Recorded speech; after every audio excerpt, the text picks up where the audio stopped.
Hello everybody, Toro here, and I have a very special interview with Mayweather Promotions Xavier Martinez, one of the best prospects at 130 pounds today. He's going to be taking on Claudio Marrero on the October 24th Showtime boxing card, a card that is headlined by Sergey Lipinets versus Custio Clayton for the interim IBF welterweight title. But before we get into the interview, I do want to make a little bit of a disclaimer. This interview was done a couple of weeks ago, back when the fight was originally set for October 10th.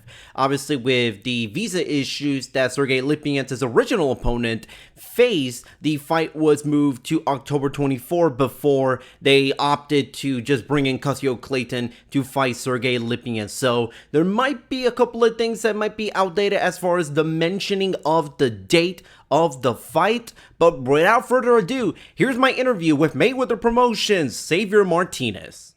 Hello everybody, I'm Toro here, and I'm joined on the line by Mayweather Promotions rising prospect at 130 pounds, Xavier Martinez. He's going to be facing Claudio Marrero on October 10 on Showtime in a big step-up fight for the young Xavier Martinez. Xavier, how are you doing? I'm doing good, how about you? Obviously, with the pandemic and everything that is going on right now in the world and also here in the United States, it's been a very challenging time for everyone, especially for fighters who have to wait months and months and months without even hearing if they're going to be fighting at some point this year. Has it been a challenge for you having to wait for many months before getting that call that you're going to be fighting? And did seeing these fights on Showtime and all these other platforms and networks make you a little more anxious and a little more excited to get back into the ring? Yeah, because, I haven't fought in a while, since last year. And, when the pandemic hit, I was like, man, I don't know when I'm going to fight again. So then when I got the call, I was, once I seen boxing get back up and going, I was excited. And I got the call, I was going to end up fighting. So, that made me really excited. And, I went straight back to work.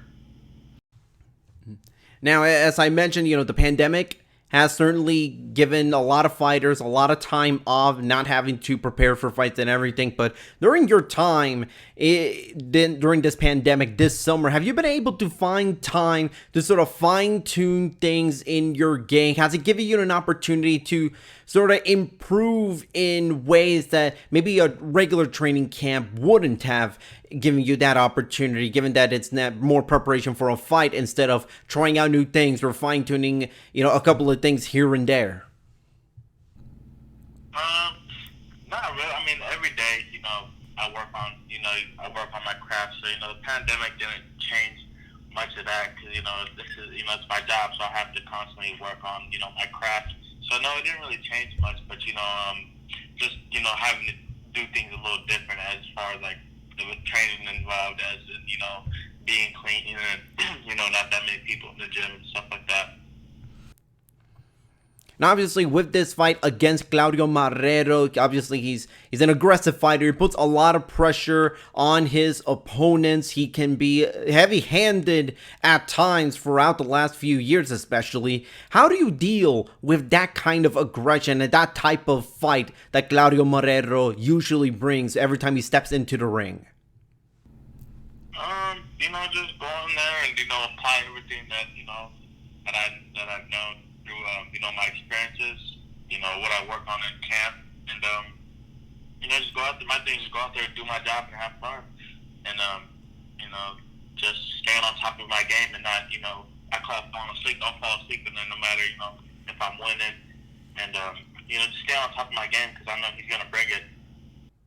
Now, this fight could very easily turn out to be a slugfest given the type of fighter that Claudio is, given that you have a penchant for knocking guys out and stopping guys in your early in your career. Do you like that kind of fight where it is a slugfest and both guys are trying to knock each other out? Or do you prefer it being a more technical, more boxing-oriented fight, kind of like a chess match, so to speak? To be honest, I'm not going there looking for the knockout. I know he's a veteran, so I don't expect him just to fall. So I'm just going to go in there and, do what I know how to do. And like my coach said, keep hitting him until he falls, or until the ref stops it, or until it goes to decision. Now, Showtime has given us some really good boxing in the last couple of months since its return, but the one constant variable throughout this entire return, and you can apply this to so many different boxing entities, is the lack of crowd, which I'm sure it must be a pretty bizarre experience. A lot of fighters have talked to me about fighting without a crowd, that it is a different atmosphere. That's kind of something that you expect to also feel once you step into the ring on October 10th. Yeah, it's definitely different. But in training, there's not really fans when you train. So it's kind of like a sparring match in a way, but not really. But, of course, the atmosphere is be a lot different. But it doesn't change what I go in there to do, and that's to get the W and come out victorious. Now, obviously, this fight is a huge step up for you. Claudio Marrero is no easy out, and he has been a guy who in the last couple of years have been close to a world title shot, and he's faced a lot of solid names throughout his career. But you as a prospect, you coming in with a lot to fight for, potential world title opportunity in 2021 or somewhere near that time frame. Is this the type of fight where you kind of look at and you think to yourself, this is the fight where I can finally shed that prospect label, that status, and elevate myself into a contender looking to make a run at a world title? Yeah, I think this one will finally, give me that big, this fight the stepping stone for me, to get into the next level and get closer to a world title. Now, the winner of this fight will potentially be in a good position to challenge for a world title or any world title at 130 pounds. Have you and your team had any discussion regarding what the future may hold for you in regards to fighting for a title? Or is it a case where you now are just simply taking it step by step, day by day, fight by fight, and just wait and see what opportunities come for you? I take it day by day, fight by fight, and whatever my team has planned for me. As far as me and Leonard Ellaby, we stay in contact, a lot. We always discuss everything. But as far as right now, we're not looking that far ahead. We're worried about this fight right now, and then once this fight is done over with, I'm sure we'll talk about it more. Speaking of the world title, obviously both of you are ranked in the top 10 by the WBA, and the winner of this fight could move one step closer towards challenging that WBA title, which one of the title, the super champion, is Leo Santa Cruz, is going to be fighting Gervonta Davis on October 31st. But the one little wrinkle into all of this is that Gervonta Davis' 135-pound strap will also be on the line. And so we don't know what the future holds for the 130-pound strap, for the 135-pound strap. Will the winner keep both belts? Will the winner vacate one or the other? Are you looking at this fight with extra attention, especially if you beat Claudio Marrero on October 10th, with the idea that you could be fighting for that very same belt that Santa Cruz and Davis are going to be fighting for on October 31st in the near future? Yeah, of course I'm gonna watch it because Gervonta is one of my stablemates, and I actually I actually sparred with him this camp also. So I'm gonna pay attention to it. Whatever the outcome is, we'll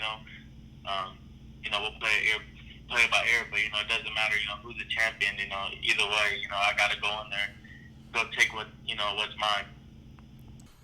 Now, you've been someone who has been trained by the great Ray Woods, who some of you may or may not know was the trainer for one Diego Chico Corrales, the former world champion who has been in excellent fights throughout his career in the past. But you've been with him for quite a long time. Was there a point that you kind of thought to yourself, whether it be training under Ray or even before that, that you thought that this was going to be your life, that fighting was going to be how you make your living?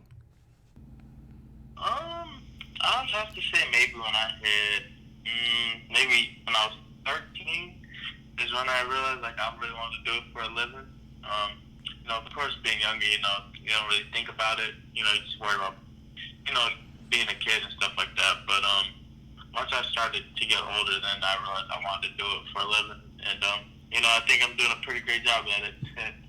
Now, I do want to ask you about Ray Woods in just a second, but there was one thing that I heard about your childhood that I really gotta ask. Did you really hit a kid with a lunch tray when you were in elementary school? Yeah, I did. I believe it was like first or second grade, one of those. But the kid made me mad, so I cleared my lunch tray, all my food, and then while he was eating, I came out of nowhere and I smacked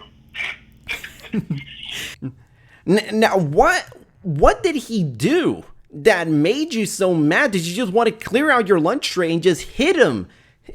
I don't know what would make me mad to do it even when I was a kid. I think, because I think when I was little, kids tried to they thought they could walk over me type of thing, and I never let that happen. Like, as soon as someone would try to walk over me or bully me, I stopped it right there and then. You've been training under Ray Woods for a long, long time, and what did you take away when it's all said and done, the years that you spent with Ray, whether it be anything from inside the ring, inside a gym, outside of a ring, outside of fighting, that you really taken to heart with Ray?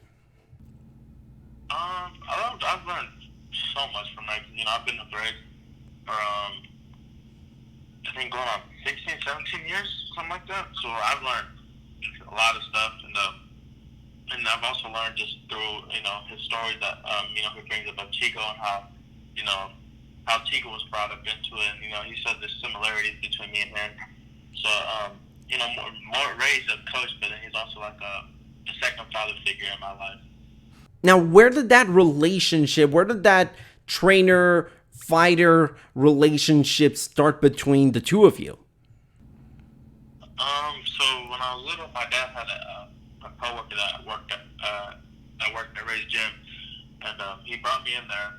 And I didn't first start off with Ray. I was with my dad's coworker, and then I believe it was probably after my third fight is when I switched to train with Ray. But Ray was always in the gym, so he was in the gym, but he wasn't training me until I switched over with him. And then me and Ray just always had that bond and that connection ever since.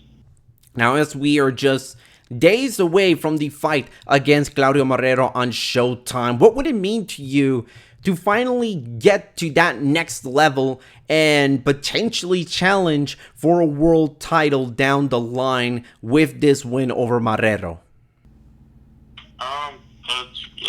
It'll be a great, like you said, great stepping stone in my career. It'll be one of those things where now I'm getting closer to my dreams and goals. Become a world champion. I've trained my whole life to get to that goal, and to be a step closer. It gets me more excited and hungry.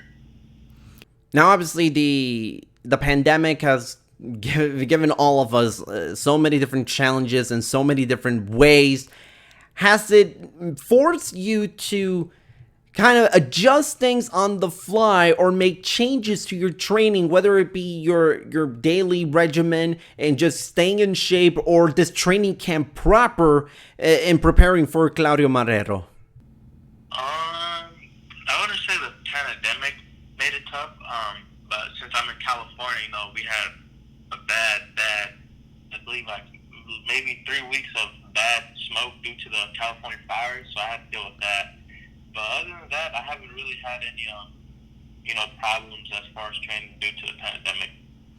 Yeah, the California wildfires has been a very, very difficult thing. Not just for Californians, obviously, especially for Californians, but even got people looking on the outside can just tell these wildfires are just, horrible. First of all, everyone that is in California, stay safe. Not just obviously with the pandemic going on, but with these wildfires, it's been I'm guessing, from where you live in Sacramento, it's, the wildfires must be easy for you to even just see from outside your window. Yeah, it was bad because I live right by the Bay Area, so and that's where a lot of fires are at too. So and where I live, it was just it was like bad, like it was just very bad. So I had to adjust to that. But the fires were definitely not a major problem, but one of the main things I had to look out for because that could affect my lungs due to the ashes and the smoke. But we got through it. Lastly, before we let you go, is there any predictions that you have for this fight? Do you see this fight going to the scorecards, or do you see Claudio's aggression and your style coming in and making a slugfest and the fight just kind of ending before we hear the final bell? Do you have one prediction leaning one way or the other? I believe I see me winning no matter what outcome it is. Like I said, I don't go in there looking for a knockout. If it happens, it happens. But either way, I'm going to be victorious October 10th. Xavier, thank you so much for taking time to talk to me. Xavier Martinez, Claudio Marrero, October 10th on Showtime. Xavier, thank you so much for taking time to talk to us, and best of luck. Looking forward to seeing you in the ring. Thank you. Have a good one.